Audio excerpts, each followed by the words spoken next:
Setelah mendengar itu, si Wuya berseru kaget. Guru, Anda menerima seorang murid? Sudah bertahun-tahun sejak Ji Tiadao berhenti menerima murid. Dia tidak menyangka Lu Zhou akan memikirkan hal ini lagi.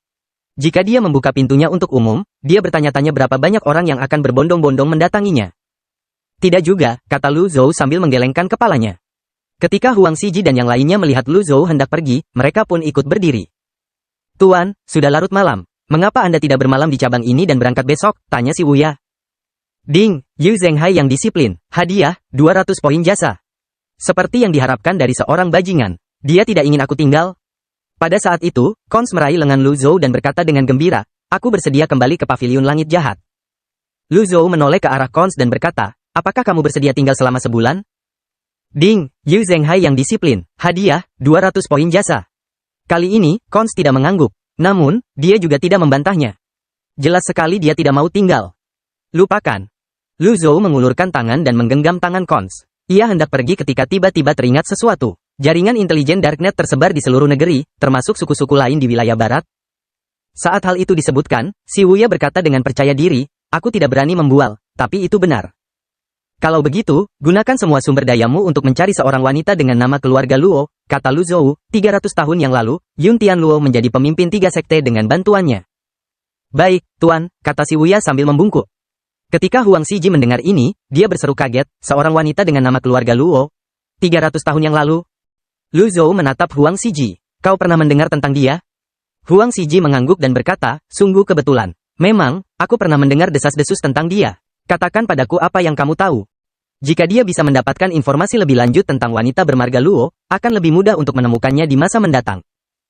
Huang Xiji berkata, 300 tahun yang lalu, aku cukup beruntung mencapai tahap 8 daun. Saat itu, aku tidak tahu apapun tentang tahap 8 daun.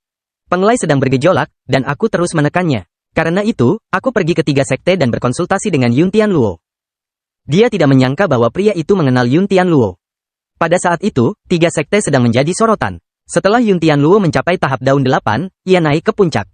Sejak saat itu, 3 sekte secara resmi menggunakan nama Yun Tian Luo sebagai nama 3 sekte. Mereka membuka sekte mereka dan menerima murid. Sudah menjadi kebiasaan bagi banyak sekte untuk pergi ke 3 sekte untuk membahas Dao dengan Patriark Yun Tian Luo. Tentu saja, tidak semua orang memiliki kesempatan ini. Saat itu, Yun Tian Luo menyebutkan seorang wanita dengan nama keluarga, Luo. Dia mengatakan bahwa setelah mendapatkan metode kultivasinya, dia meningkat pesat. Tentu saja, aku tidak mempercayainya. Setelah aku meninggalkan 3 sekte, aku mendengar dari orang lain bahwa memang ada orang seperti itu. Orang ini memiliki keistimewaan, kata Huang Xiji. Apa keahlianmu? Tanya si Wuya. Semakin banyak karakteristik yang ada, semakin mudah untuk menemukannya. Mahir dalam musik.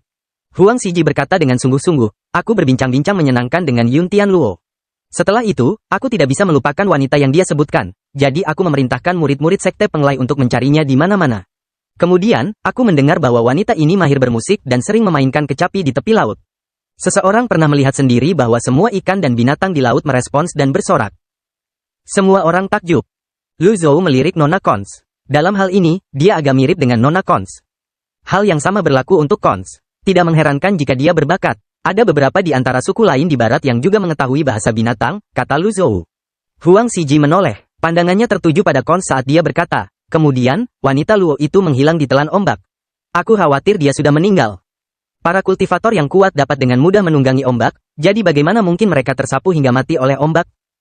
Si Wuya bertanya, ada lagi.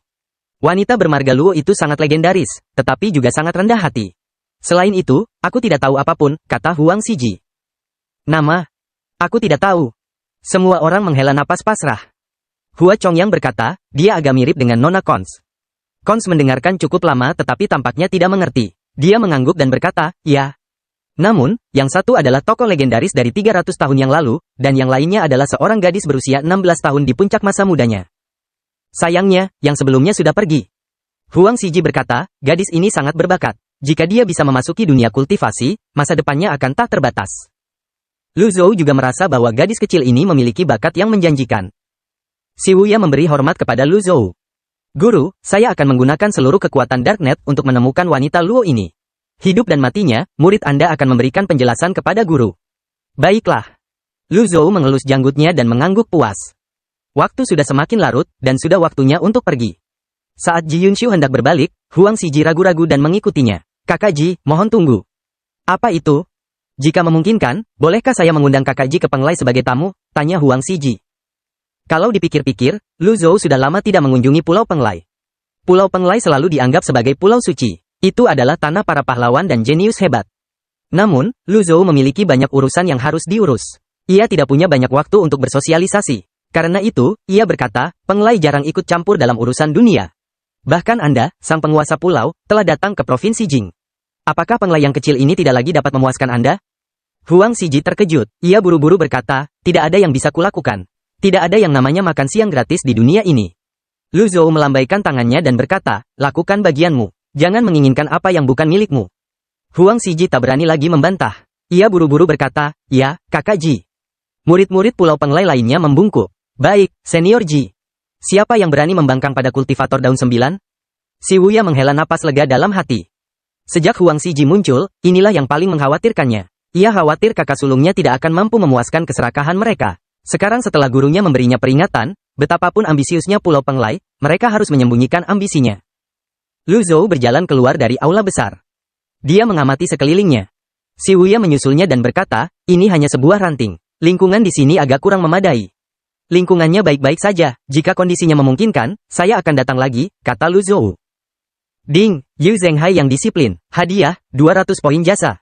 Anda selalu diterima, Tuan, kata si Wuya. Ding, Yu Zhenghai yang disiplin, hadiah, 200 poin jasa. Kemudian, mereka mengobrol sebentar lagi sebelum notifikasi mereda.